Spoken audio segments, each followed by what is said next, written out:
ನೆಚ್ಚಿನ ವಿದ್ಯಾರ್ಥಿಗಳೇ, ವಿದ್ಯಾಭಿಕ್ಷು ನಿಮಗಾಗಿ ತಂದಿದೆ ಈ ವರ್ಷ SSLC ಚಾಲೆಂಜ್ ಡೈಲಿ ಡೋಸ್ ರೂಪದಲ್ಲಿ. ಪ್ರತಿದಿನದ ಪಾಠವನ್ನು ಅವತ್ತೇ ನೀವು ಅಭ್ಯಾಸ ಮಾಡಲು ಹಾಗೂ ಜೊತೆಗೆ SSLC ಪರೀಕ್ಷೆಗೆ ನೀವು ತಯಾರಾಗಲು ಇದೊಂದು ಸುವರ್ಣ ಅವಕಾಶ.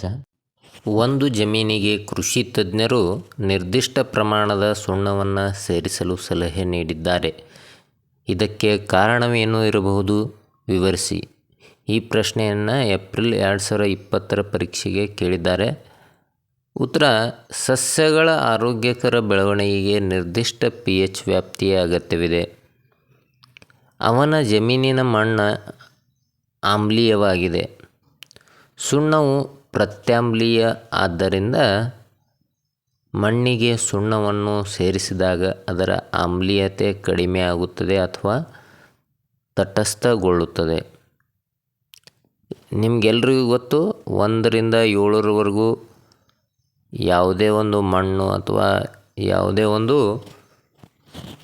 ವಸ್ತು pH ಮೌಲ್ಯವನ್ನು ತೋರಿಸಿದಾಗ ಅದು ಆಮ್ಲೀಯತೆಯನ್ನು ಪ್ರದರ್ಶಿಸುತ್ತದೆ.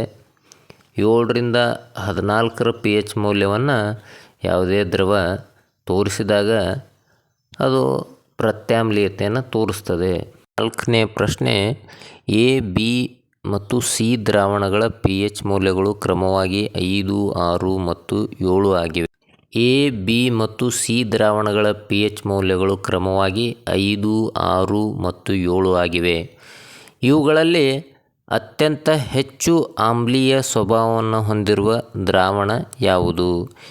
ಈ ಪ್ರಶ್ನೆಯನ್ನು ಜುಲೈ 2022 ಪರೀಕ್ಷೆಗೆ ಕೇಳಿದ್ದಾರೆ. ಉತ್ತರ: ಎ ದ್ರಾವಣ ಅತ್ಯಂತ ಹೆಚ್ಚು ಆಮ್ಲೀಯ ಸ್ವಭಾವವನ್ನು ಹೊಂದಿದೆ. ಯಾಕಂದರೆ ಇದು ಅತಿ ಹೆಚ್ಚು H+